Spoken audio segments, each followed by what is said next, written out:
अब next point है हमारा गोल्गी बॉडीज। गोल्गी बॉडीज क्या होती है कि एक मेम्ब्रेन सैक पाइल्स की तरह होते हैं जो एक दूसरे से कनेक्टेड होते हैं। ये जो है गोल्गी बॉडीज है, और गोल्गी बॉडीज का स्ट्रक्चर ऐसा होता है कि ये एक दूसरे से कनेक्ट होते हैं और फोल्डेड कनेक्ट होते हैं। देखो उल्टे ये फोल्ड हुए हुए हैं और कर्व शेप में है।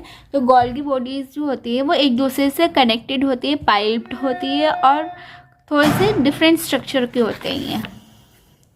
इनका फंक्शन क्या होता है कि ये सिंथेसाइज में और एक्सपोर्ट करने में, प्रोटीन की सिंथेसाइज मतलब प्रोटीन के फॉर्मेशन में मदद करती है और प्रोटीन को बाहर एक्सपोर्ट करने में, सेल से बाहर एक्सपोर्ट करने में हेल्प करती है। इनका मेन फंक्शन ये होता है कि ये सिक्रेट करती है ग्रैन्युलोज को, स्टोर करते हैं, इनको बनाने में हेल्प करते हैं, स्टोर करते हैं और एक्सपोर्ट करते हैं। अब गोल्गी बॉडीज़ के स्ट्रक्चर क्या होते हैं, कैसे होते हैं? गोल्गी बॉडीज़ के जो स्ट्रक्चर होते हैं वो स्टॉक की तरह होते हैं, मतलब एक बंडल के एक दूसरे से ये बाउंड होते हैं बंडल की तरह, और ये बिटवीन 4 to 8 होते हैं। ठीक है, मतलब ये है, ये एक मेम्ब्रेन हुई, फिर दूसरी हुई, फिर तीसरी हुई, फिर चौथी हुई, ये इस तरह से एक दूसरे से पाइप की तरह कनेक्ट होते हैं। ठीक है, तो इसी को हम क्रिस्टीनिया बोलते हैं। ये अंदर का स्ट्रक्चर के बारे में है। ठीक है, और ये जो इनके सिर्फ आपको नाम याद रखने की, ये स्ट्रक्चर किस टाइप के होते हैं और स्ट्रक्चर के नेम्स क्या होते हैं। ठीक है, पहला है 6 गोल्गी नेटवर्क, फिर है trans Golgi, medial Golgi, trans Golgi network. ये सब एक दूसरे से कनेक्टेड होते हैं, और ये जो फ्लैटेंड मेम्ब्रेन की disc that carry Golgi enzyme, और इन्हीं के अंदर एंजाइम प्रेजेंट होते हैं जो प्रोटीन के सिंथेसाइज में हेल्प करते हैं। गोल्गी बॉडीज की फंक्शन क्या होते हैं कि modifying, sorting and packaging, protein को बनाने में हेल्प करती है, सिंथेसाइज करने में हेल्प करती है, स्टोर करने में हेल्प करती है और बाहर एक्सपोर्ट करने में हेल्प करती है, मॉडिफिकेशन करने में हेल्प करती है, प्रोटीन की ट्रांसपोर्ट करने में, किसी भी सब्सटेंस को ट्रांसपोर्ट करने में हेल्प करते हैं, सल्फोनेशन ऑफ मॉलिक्यूल्स में हेल्प करते हैं, ये फॉस्फोलाइजेशन ऑफ मॉलिक्यूल्स मतलब मॉलिक्यूल्स की किस तरह से ये ब्रेक करना है और किस तरह से स्टोर करना है वो फंक्शन करते हैं। फॉर्मेशन ऑफ स्प्लेंडर्स, जो आपको मैंने बताया कि बंडल्स की फॉर्म में होते हैं, इन स्प्लेंडर्स की फॉर्मेशन करवाने में हेल्प करते हैं। और वाटर, जो एक्सेस वाटर होता है सेल में, उसको रिमूव करने में मतलब एक्सक्रीशन करने में हेल्प करते हैं। अब नेक्स्ट टॉपिक हमारा लाइसोसोम्स। लाइसोसोम्स क्या होते हैं? पहले आप जानिए कि लाइसोसोम्स किसने डिस्कवरी की। लाइसोसोम्स की क्रिस्टीनिया डी ड्यूवी इन 1949 में की गई। लाइसोसोम्स का मतलब होता है एक सुसाइडल बैग, मतलब ये सुसाइड सैक की तरह होता है। आप इसका नाम पढ़ें तो ये एक ग्रीक वर्ड से आता है, और लाइसिस का मतलब होता है सेपरेट एंड सोम का मतलब होती है बॉडी, मतलब एक ही सेपरेट बॉडी होती है। जनरली इसको हम सुसाइड सैक बोलते हैं या सुसाइडल बैग कहते हैं। इसका काम क्या होता है, मतलब कोई भी ऐसी चीज़ जो हमारे सेल की में ज़रूरत नहीं है या बेकार है या उसको फिनिश करना है, तो हम उसको लाइसोसोम्स के पास भेज देते हैं और वो उस चीज़ को ख़त्म कर देते हैं। ऑटोलाइसिस मतलब अपना आप ही उस चीज़ को फिनिश कर देते हैं। इसका स्ट्रक्चर क्या होता है, ये एक नॉन ग्रीन प्लांट सेल के अंदर ज़्यादातर प्रेजेंट होता है। अपोजिसिस lysosomes containing suicidal bag intercellular digestion, मतलब इसका फंक्शन यही है कि एक तरह से आप देखिए,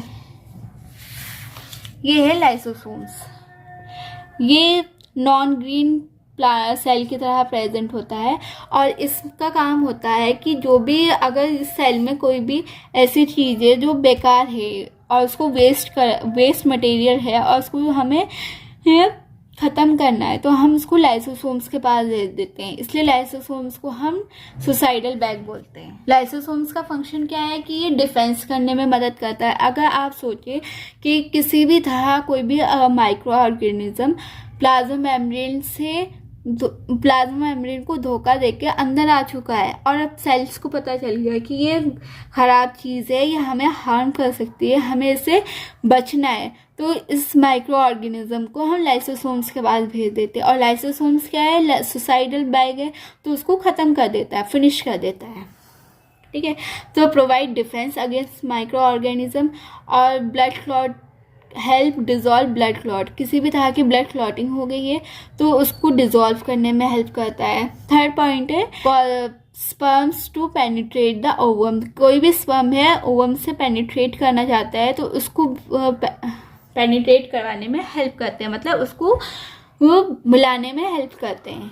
फोर्थ पॉइंट है डाइजेशन ऑफ यॉग ड्यूरिंग एम्ब्रियोजेनेसिस, किसी भी यॉग मतलब एक छोटा सा यॉग बनता है फिर उसके बाद एम्ब्रियो बनता है, तो उस यॉग को ख़त्म करना, किसी चीज़ को बनाने से पहले उसको फोड़ना पड़ता है, मतलब तोड़ना पड़ता है, तो उस चीज़ को तोड़ के फिर आगे बनाने की प्रोसेस को हेल्प करता है ये लाइसोसोम्स।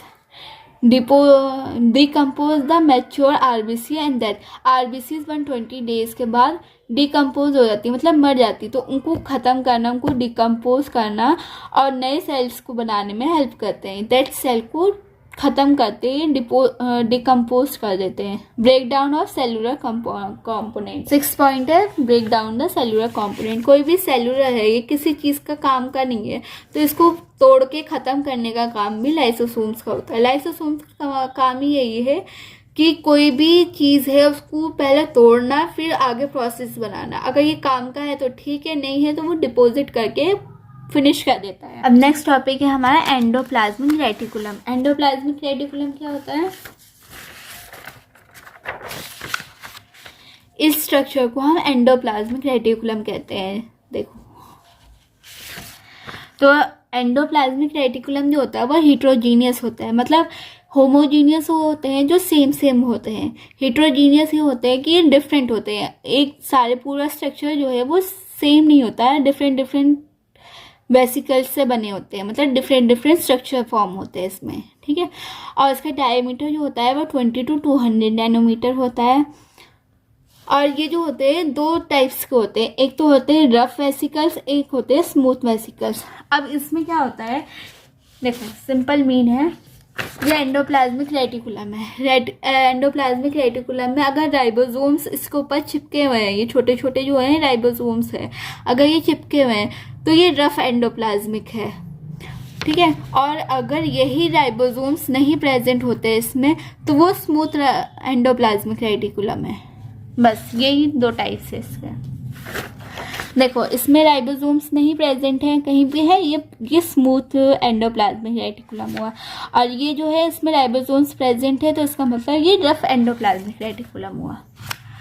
अब एंडोप्लाज्मिक का स्ट्रक्चर कैसा होता है, ये extend up to the surface of the cell, ये जो होता है एक ही साइड से बनना स्टार्ट करता है फिर और आगे इस तरह से एक्सटेंड होना स्टार्ट हो जाता है, ये अपने सरफेस एरिया बढ़ाता है। तो ये 3 टाइप्स के स्ट्रक्चर फॉर्म करते हैं, एक रफ एंडोप्लाज्मिक, एक स्मूथ एंडोप्लाज्मिक, एक सार्कोप्लाज्मिक रेटिकुलम। रफ एंडोप्लाज्मिक वो होता है जिसमें आरएनए जो होता है, small particles of RNA as a ribosomes are founded close association, मतलब इसमें जो होता है इसकी सरफेस के ऊपर जो होता है राइबोसोम्स प्रेजेंट होते हैं, तो इसको हम रफ एंडोप्लाज्मिक बोलते हैं, ठीक है। और स्मूथ एंडोप्लाज्मिक इसका जस्ट अपोजिट होता है, जिसमें राइबोसोम्स नहीं प्रेजेंट होते हैं, उसको हम स्मूथ एंडोप्लाज्मिक रेटिकुलम बोलते हैं। और इसका फंक्शन क्या होता है कि ये metabolic of carbohydrate and lipids, जो मेटाबॉलिज्म ऑफ कार्बोहाइड्रेट होते हैं और लिपिड्स होते हैं उनके फंक्शन में हेल्प करते हैं। अब थर्ड है सार्कोप्लाज्मिक रेटिकुलम। सार्कोप्लाज्मिक रेटिकुलम जो होते हैं वो स्मूथ होते हैं और स्ट्रेटेड मसल्स में प्रेजेंट होते हैं। इनका ये इन दोनों से डिफरेंट क्यों है, सार्कोप्लाज्मिक रेटिकुलम जो हमारी ये मसल्स होती है वो स्मूथ और स्ट्रेटेड मसल्स होती हैं, ये सार्कोप्लाज्मिक रेटिकुलम वही प्रेजेंट होता है और कहीं नहीं प्रेजेंट होता है। ये इसका फंक्शन क्या है, पहला फंक्शन ये है कि स्ट्रक्चरल फ्रेमवर्क ऑफ साइटोप्लाज्म, जो भी हमारा साइटोप्लाज्म जो फ्लूइड प्रेजेंट होता है सेल का, उसके स्ट्रक्चर को फॉर्म करने में हेल्प करते हैं। सेकेंड फंक्शन है कि किसी भी तरह का मटेरियल को एक्सचेंज करना या एक्टिव ट्रांसपोर्ट करना या ऑस्मोसिस के डिफ्यूजन करवाने में हेल्प करते हैं। थर्ड है कि प्रोटीन की सिंथेसाइज करने में हेल्प करते हैं, अगर राइबोसोम्स प्रेजेंट होते हैं तो उसको कलेक्ट करते हैं, स्टोर करते हैं और उसमें से प्रोटीन को सिंथेसाइज करते हैं। और स्मूथ एंडोप्लाज्मिक रेटिकुलम जो होता है वो स्मूथ होते हैं और स्ट्रेटेड मसल्स होती हैं, ये सार्कोप्लाज्मिक रेटिकुलम वही प्रेजेंट होता है और कहीं नहीं प्रेजेंट होता है ये। इसका फंक्शन क्या है, पहला फंक्शन ये है कि स्ट्रक्चरली फ्रेमवर्क ऑफ साइटोप्लाज्म, जो भी हमारा साइटोप्लाज्म जो फ्लूइड प्रेजेंट होता है सेल का, उसके स्ट्रक्चर को फॉर्म करने में हेल्प करते हैं। सेकेंड फंक्शन है कि किसी भी तरह का मटेरियल को एक्सचेंज करना या ऑस्मोसिस के डिफ्यूजन करवाने में हेल्प करते हैं। थर्ड है कि प्रोटीन की सिंथेसाइज करने में हेल्प करते हैं, अगर राइबोसोम्स प्रेजेंट होते हैं तो उसको कलेक्ट करते हैं, स्टोर करते हैं और उसमें से प्रोटीन को सिंथेसाइज करते हैं। वो ये सब काम एंडोप्लाज्मिक रेटिकुलम का होता है। और नेक्स्ट टॉपिक है हमारा राइबोसोम्स। राइबोसोम्स जो होता है ये प्रोटीन की फैक्ट्री, राइबोसोम्स को हम प्रोटीन की फैक्ट्री बोलते हैं। क्यों? क्योंकि राइबोसोम्स का मेन फंक्शन होता है प्रोटीन के सिंथेसाइज करवाने में और लिविंग ऑर्गेनिज्म में, ठीक है। और ये जो राइबोसोम्स होते हैं वो सेल में एक तो फ्रीली प्रेजेंट होते हैं कि यहाँ प्रेजेंट हो गए, ये प्रेजेंट हो गए, ये राइबोसोम्स हुए, और दूसरी एंडोप्लाज्मिक रेटिकुलम से अटैच होते हैं राइबोसोम्स, ठीक है। तो ये दो टाइप्स में प्रेजेंट होते हैं, एक तो फ्रीली प्रेजेंट होते हैं, एक होते हैं रेटिकुलम, एंडोप्लाज्मिक रेटिकुलम मतलब ईआर बॉडी से कनेक्ट होते हैं। इसका स्ट्रक्चर क्या होता है कि राइबोसोम्स जो होता है एक राइबो न्यूक्लियर प्रोटीन की तरह प्रेजेंट होता है, जिसको हम कहते हैं कि मतलब आरएनए कॉम्प्लेक्स एंड प्रोटीन से बना होता है। स्मॉल स्मॉल पार्ट में डिवाइडेड होता है सब यूनिट्स में, और इसी के हेल्प से हम प्रोटीन और आरएनए के कंपोनेंट्स बना सकते हैं। तो राइबोसोम्स का स्ट्रक्चर क्या होता है? राइबोसोम्स का स्ट्रक्चर को हम राइबो न्यूक्लियर प्रोटीन भी बोलते हैं। राइबो न्यूक्लियर प्रोटीन का मतलब होता है आरएनए का कॉम्प्लेक्स बनाना और आरएनए की हेल्प से प्रोटीन बनाना, राइबोसोम्स की हेल्प से प्रोटीन बनाना। ये स्मॉल स्मॉल पार्ट में डिवाइडेड होता है सब यूनिट्स में। इसकी हेल्प से हम क्या करते हैं कि राइबोसोम्स की हेल्प से हम प्रोटीन की सिंथेसाइज करवा सकते हैं और आरएनए के कंपोनेंट्स के सिंथेसाइज करा सकते हैं। इसका मेन फंक्शन क्या हुआ कि पहला तो है प्रोटीन सिंथेसाइज करवाना, दूसरा फंक्शन होता है कि कोई भी जेनेटिक कोड मतलब डीएनए जो होता है और डीएनए से आरएनए, फिर आरएनए से प्रोटीन बनता है। सो इसका राइबोसोम्स जो हेल्प करते हैं वो जेनेटिक इन्फॉर्मेशन को कन्वर्ट करने में हेल्प करते हैं। सो नेक्स्ट टॉपिक है हमारा न्यूक्लियस। न्यूक्लियस को हम प्लूरल में बोलते हैं न्यूक्लियाई। न्यूक्लियस क्या ये लास्ट टॉपिक है हमारा, ठीक है। न्यूक्लियस जो होता है हमारे सेल में ब्रेन की तरह वर्क करता है। जैसे हमारी ह्यूमन बॉडी है, हमारी ह्यूमन बॉडी में ब्रेन जो होता है सारे रेगुलेशंस करते हैं, फंक्शंस करते हैं हमारे सारे ऑर्गन्स के। उसी तरह से न्यूक्लियस होता है। न्यूक्लियस जो होता है हमारे सेल के सारे फंक्शंस परफॉर्म करने में हेल्प करते हैं, सारे कमांड्स देते हैं, कंट्रोल करते हैं और फंक्शन करने में हेल्प करते हैं। न्यूक्लियस जो होता है वो स्फेरिकल शेप में होता है और डबल मेम्ब्रेन में प्रेजेंट होता है, ठीक है। और जो ये न्यूक्लियस जो होता है वो किस चीज़ से बना होता है? एक फॉस्फोलिपिड्स एंड प्रोटीन से बना होता है। इसको हम कंट्रोल सेंटर भी बोल सकते हैं। अब मैंने आपको बताया कि प्रोकैरियोटिक एंड यूकैरियोटिक में क्या डिफरेंस होता है। प्रोकैरियोटिक में जो होता है वो वेल डेवलप्ड न्यूक्लियस नहीं होता, मतलब उनका जो ब्रेन होता है वो सही से वर्क नहीं कर पाता है, सेल का सही से डेवलप नहीं हो पाता है, इसलिए उसको प्रोकैरियोटिक सेल्स कहा गया। और वो जो होते हैं उसमें ज़्यादा फंक्शन भी नहीं कर पाते हैं प्रोकैरियोटिक सेल्स, पर यूकैरियोटिक सेल्स का वेल डेवलप्ड न्यूक्लियस होता है, इस वजह से वो सारे फंक्शंस भी परफॉर्म करते हैं और उसमें जेनेटिक मटेरियल भी प्रेजेंट होता है। अब ये जेनेटिक मटेरियल होता क्या है?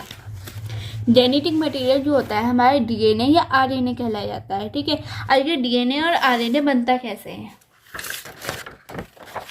देखो ये है हमारा न्यूक्लियस, ये पूरा सेल है हमारा, और सेल के सेंटर में जो है ये न्यूक्लियस प्रेजेंट होता है। न्यूक्लियस जो होता है ये फॉस्फोलिपिड एंड प्रोटीन से बना होता है। अब ये आपने देख रहे होंगे ये थ्रेड जो थोड़े से ट्विस्टेड वे में है, इसको हम क्रोमेटिन बोलते हैं। क्रोमेटिन के हेल्प से ही डीएनए और आरएनए बनते हैं हमारे, ठीक है। और जब ये क्रोमेटिन क्रोमोसोम्स में कन्वर्ट हो जाते हैं, मतलब यही जो ट्विस्टेड थ्रेड है ये क्रोमोसोम्स में डेवलप्ड हो जाते हैं। फिर ये जो क्रोमोसोम्स होते हैं, क्रोमोसोम्स के अंदर जीन्स प्रेजेंट होते हैं और जीन्स को ही हम डीएनए और आरएनए बोलते हैं। जैसे कि ये आप थ्रेड लाइक स्ट्रक्चर देख रहे हैं, ये क्रोमेटिन होते हैं हमारे, ठीक है। ये क्रोमेटिन क्रोमोसोम्स में डेवलप्ड हो जाते हैं, इस टाइप का क्रोमोसोम्स होता है।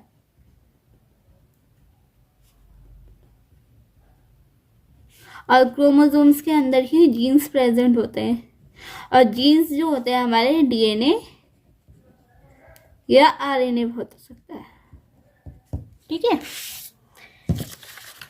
तो ये सब जो होता है न्यूक्लियस में प्रेजेंट होता है। अब न्यूक्लियस का फंक्शन क्या होता है? बेसिकली ये जो फिजियोलॉजिकल एक्टिविटीज होती है हमारे सेल की उसको कंट्रोल करने में हेल्प करता है। तो सेकंड पॉइंट है हमारा कि ये जो हमारे प्रोकैरियोटिक सेल्स होते हैं, यूकैरियोटिक सेल्स होते हैं, उसमें जेनेटिक इन्फॉर्मेशन होती है। जो प्रोकैरियोटिक सेल्स होते हैं उसमें ज़्यादा वेल डेवलप्ड न्यूक्लियस नहीं होता है, बट जेनेटिक इन्फॉर्मेशन उनमें भी होती है थोड़ी बहुत। सो वो जो जेनेटिक मटेरियल्स होते हैं उसमें जीन्स जो प्रेजेंट होते हैं वो एक सेल से दूसरे सेल्स में कैरेक्टर ट्रांसफ़र होते हैं। तो ये जो कैरेक्टर ट्रांसफ़र करने में हेल्प करते हैं वो न्यूक्लियस करते हैं, ठीक है। थर्ड पॉइंट है direct involvement in reproduction. Cell division में भी इनका डायरेक्ट इन्वॉल्वमेंट होता है। अब हम पढ़ते हैं स्ट्रक्चर ऑफ न्यूक्लियस की स्ट्रक्चर किस टाइप का होता है न्यूक्लियस का। तो न्यूक्लियस जो होता है वो ब्रेन ऑफ द सेल होता है, ठीक है। अब जो न्यूक्लियस होता है ये है आपका न्यूक्लियस। ये जो आपको डबल लेयर नज़र आ रही है ये होती है न्यूक्लियर मेम्ब्रेन। ये सबसे आउटर लेयर होती है और ये हेल्प करती है न्यूक्लियस को प्रोटेक्ट करने में। और इससे जो अटैच होती है वो होती है ER, मतलब एंडोप्लाज्मिक रेटिकुलम। ये है आपका न्यूक्लियस। तो आप देख रहे होंगे कि इसके साथ ही अटैच है ER, एंडोप्लाज्मिक रेटिकुलम। कुछ राइबोसोम्स के साथ अटैच है, कुछ बिना राइबोसोम्स के अटैच है। जो बिना राइबोसोम्स के होते हैं वो स्मूथ एंडोप्लाज्मिक रेटिकुलम होते हैं, और जो राइबोसोम्स के साथ हैं ये जो डॉट डॉट है उनको राइबोसोम्स कहते हैं, वो होते हैं रफ एंडोप्लाज्मिक रेटिकुलम, ठीक है। तो इसके आउटर लेयर में कौन अटैच होता है? ER, एंडोप्लाज्मिक रेटिकुलम, ठीक है। सो हमने ये पढ़ लिया कि न्यूक्लियर एनवलप क्या होते हैं। ये आउटर न्यूक्लियर मेम्ब्रेन होता है। जैसे हमने सेल को बाहर की लेयर को हमने आउटर लेयर को हमने क्या बोला था? प्लाज्मा मेम्ब्रेन बोला था। इसी तरह से न्यूक्लियर के आउटर लेयर को हम आउटर न्यूक्लियर प्लाज्मा बोलते हैं, ठीक है। और ये ER से कंटिन्यूसली कनेक्टेड होता है, और किसी में राइबोसोम्स प्रेजेंट होते हैं, किसी में राइबोसोम्स नहीं प्रेजेंट होते हैं। अब एक तो आउटर मेम्ब्रेन हुई, एक होती है इनर न्यूक्लियर मेम्ब्रेन। देखो ये होती है, ये जो आपको बाहर वाली लेयर नज़र आ रही है ये होती है आउटर न्यूक्लियर मेम्ब्रेन, ठीक है। और ये जो अंदर की प्रेजेंट होती है इसको हम कहते हैं इनर न्यूक्लियर मेम्ब्रेन। अब इनर न्यूक्लियर मेम्ब्रेन का काम क्या होता है? ये सबसे ज़्यादा स्मूथ मेम्ब्रेन होती है, और ये किस चीज़ के लिए प्रोवाइड होती है? Shape and support to nucleus, मतलब न्यूक्लियर की शेप एंड सपोर्ट करने में ये हेल्प करती है। अब आता है पेरी न्यूक्लियर स्पेस। ये स्पेस जो होती है वो inner and outer nuclear membrane के बिटवीन होती है, और इसमें जो होता है फ्लूइड प्रेजेंट होता है। देखो ये जो लेयर हुई ये हमारी आउटर लेयर हुई, ठीक है। और ये जो लेयर हुई ये अंदर की लेयर हुई। ये स्मूथ लेयर होती है, और ये किस चीज़ में हेल्प करती है? न्यूक्लियर की शेप में हेल्प करती है और न्यूक्लियर को सपोर्ट करती है, ठीक है। इसका स्ट्रक्चर बनाने में हेल्प करती है। आउटर लेयर क्या होती है? हमें प्रोटेक्ट करने में, न्यूक्लियर को प्रोटेक्ट करने में हेल्प करती है, और दूसरी बात ER से कनेक्टिव होती है, ठीक है। अब इन दोनों की आउटर और इनर के बिटवीन जो ये स्पेस आपको नज़र आ रही है इसको हम बोलते हैं पेरी न्यूक्लियर स्पेस, ठीक है। आउटर और इनर के बिटवीन जो स्पेस प्रेजेंट होती है वो उसको हम कहते हैं पेरी न्यूक्लियर स्पेस। इसके अंदर जो होता है वो फ्लूइड प्रेजेंट होता है। पेरी न्यूक्लियर स्पेस के बाद आता है न्यूक्लियर पोर। न्यूक्लियर पोर क्या होता है? ये दो न्यूक्लियर एनवलप है, इन दोनों के बिटवीन आपको स्पेस नज़र आ रही होगी, इसी को हम न्यूक्लियर पोर बोलते हैं। ये बहुत ज़्यादा ओपनिंग एरिया होती है, और इस ओपनिंग एरिया की हेल्प से हम एंजाइम, RNA और DNA को एक्सचेंज कर सकते हैं और प्रोटीन को एक्सचेंज कर सकते हैं। फिर आता है हमारा न्यूक्लियोप्लाज्मा। न्यूक्लियोप्लाज्मा जो होता है ये चारों तरफ प्रेजेंट होता है। ये जो पर्पल कलर का आपको नजर आ रहा है ये सब न्यूक्लियर प्लाज्मा होता है। न्यूक्लियर प्लाज्मा जो होता है वो सेमी फ्लूइड मैट्रिक्स होता है जो चारों तरफ प्रेजेंट होता है। जैसे कि हमारा सेल है, और सेल में जो साइटोप्लाज्म था वो सारे चारों तरफ फैला हुआ था, और जो बाकी ऑर्गेनेल थे वो उसके अंदर प्रेजेंट थे। ऐसे ही न्यूक्लियोप्लाज्मा है। न्यूक्लियोप्लाज्मा में ये न्यूक्लियस और न्यूक्लियस और क्रोमेटिन जो है इसके अंदर प्रेजेंट होते हैं। किसके अंदर? न्यूक्लियोप्लाज्मा के अंदर। ये क्या हेल्प करते हैं? ये ये पहले तो एंजाइम की एक्टिविटीज़ में हेल्प करते हैं और दूसरी बात ये डीएनए की रिप्लिकेशन में भी हेल्प करते हैं। आपको दिख रहा होगा, पहले तो ये एग्जाम सेमी फ्लूइड मैट्रिक्स होता है, एंजाइम की एक्टिविटी को करने में हेल्प करते हैं, और दूसरी चीज़ ये डीएनए की रिप्लिकेशन में भी हेल्प करते हैं। अब आपको ये थ्रेड लाइक स्ट्रक्चर नज़र आ रहे होंगे। ये थ्रेड लाइक स्ट्रक्चर क्या होता है? क्रोमेटिन के हेल्प से हम क्रोमोसोम्स बनाते हैं, और क्रोमोसोम्स के अंदर क्या प्रेजेंट होता है? हमारे जीन्स प्रेजेंट होते हैं, डीएनए एंड आरएनए। ठीक है, अब ये जो जीन्स क्रोमेटिन होते हैं उसमें जो प्रेजेंट होता है डीएनए प्लस हिस्टोन प्रोटीन होते हैं। हिस्टोन प्रोटीन क्या होते हैं? ये डीएनए है और डीएनए के चारों तरफ जो प्रोटीन प्रेजेंट होते हैं उसको हम हिस्टोन प्रोटीन कहते हैं। ठीक है, ये दो टाइप्स के होते हैं, यूक्रोमेटिन एंड हेट्रोक्रोमेटिन। यूक्रोमेटिन क्या होते हैं? ये लाइफ स्टेन होते हैं, मेटाबॉलिकली एक्टिव होते हैं और प्रोटीन के सिंथेसाइज करने में ये हेल्प करते हैं। हेट्रोक्रोमेटिन क्या होते हैं कि डार्क स्टेन होते हैं, इसके जस्ट अपोजिट, मेटाबॉलिकली इनएक्टिव होते हैं, पर ये स्ट्रक्चर एंड रेगुलेट रोल करते हैं, मतलब स्ट्रक्चर बनाने में और उसको रेगुलेट करने में हेल्प करते हैं। जो हमारा न्यूक्लियस होता है वो ये प्रेजेंट होता है, जो न्यूक्लियस के अंदर एक स्फेरिकल शेप का होता है और ये नॉन मेम्ब्रेनस होता है, और इसमें जो होता है रिच इन आरएनए होता है ये। ठीक है, अब मैं आपको एक बार फिर समझाती हूँ न्यूक्लियस क्या होता है। ठीक है, न्यूक्लियस जो होता है हमारा ब्रेन ऑफ द सेल होता है। ठीक है, इसमें जो होती है डबल मेम्ब्रेन प्रेजेंट होती है आउटर साइड डबल मेम्ब्रेन को हमने कह दिया था कि न्यूक्लियर एनवलप, एक आउटर होती है एक इनर होती है। आउटर जो होती है वो ईआर से कनेक्टेड होती है। ईआर क्या हुआ? Endoplasmic reticulum. कुछ स्मूथ एंडोप्लाज्मिक रेटिकुलम से अटैच होते हैं, कुछ रफ एंडोप्लाज्मिक रेटिकुलम से अटैच होते हैं। रफ कौन से होते हैं? जिसमें राइबोसोम्स प्रेजेंट होते हैं। स्मूथ कौन से होते हैं? जिसमें राइबोसोम्स नहीं प्रेजेंट होते हैं। ये जो आउटर न्यूक्लियर एनवलप प्रेजेंट होता है, मतलब न्यूक्लियर मेम्ब्रेन प्रेजेंट होता है, उससे जो होते हैं ईआर बॉडीज कनेक्ट होती है। ठीक है, इनर न्यूक्लियर मेम्ब्रेन जो होती है वो बहुत काफ़ी स्मूथ होते हैं और ये जो स्ट्रक्चर को बनाने में और उसको सपोर्ट करने में, उसको स्टेबल करने में हेल्प करती है। ठीक है, अब जो ये इनर एंड आउटर के बिटवीन जो स्पेस आपको नज़र आ रही है उसको हम पेरी न्यूक्लियर स्पेस कहते हैं। ठीक है, इसके अंदर फ्लूइड प्रेजेंट होता है। अब दो न्यूक्लियर एनवलप के बिटवीन आपको स्पेस नज़र आ रही होगी, उसको हम न्यूक्लियर पोर बोलते हैं। ठीक है, इसमें ये जो स्पेस क्यों दी गई है? किसी भी एंजाइम को, प्रोटीन को या आरएनए को एक्सचेंज करने में ये हेल्प करती है ये स्पेस। ठीक है, अब जो आपको ये पर्पल कलर का नज़र आ रहा होगा वो होता है न्यूक्लियर प्लाज्मा। जैसे हमारे सेल में साइटोप्लाज्मा होता है जो चारों तरफ सेमी फ्लूइड मैट्रिक्स प्रेजेंट होता है, जो हमारे एंजाइम की एक्टिविटी को एक्टिव करने में हेल्प करती है, और जो बाकी हमारे क्रोमेटिन है और न्यूक्लियोलस है ये इसके अंदर प्रेजेंट होते हैं, धसे होते हैं। जैसे साइटोप्लाज्म में प्रेजेंट होते हैं सारे ऑर्गेनेल अपनी अपनी प्लेस रखते हैं, ऐसे ही ये होता है न्यूक्लियर प्लाज्म। ये भी चारों तरफ सेमी फ्लूइड मैट्रिक्स होता है और इसमें जो होता है क्रोमेटिन एंड न्यूक्लियोलस अपनी प्लेस रखता है। ठीक है, अब नेक्स्ट पॉइंट है हमारा क्रोमेटिन। ये जो थ्रेड लाइक स्ट्रक्चर आपको नज़र आ रहे हैं वो क्रोमेटिन होते हैं। क्रोमेटिन क्या होते हैं?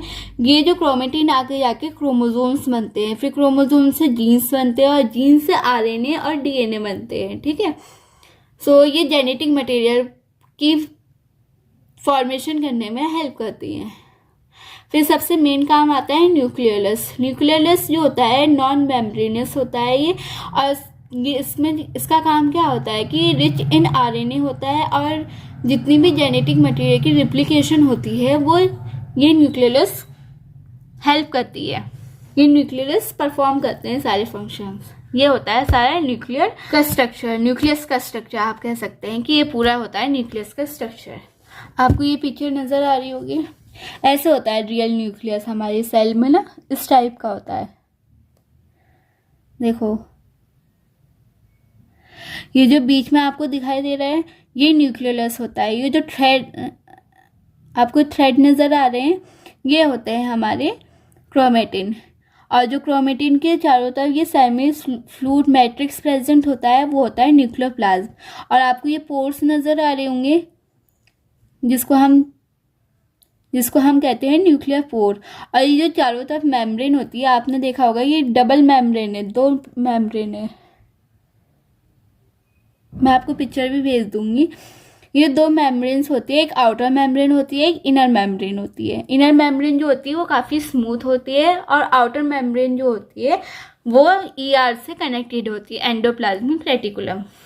ये हमारा पूरा चैप्टर कंप्लीट हुआ। आपको कोई भी डाउट हो तो आप कमेंट सेक्शन में लिख देना, मैं उसको क्लियर कर दूंगी। जब तक के लिए take care, tata, bye bye.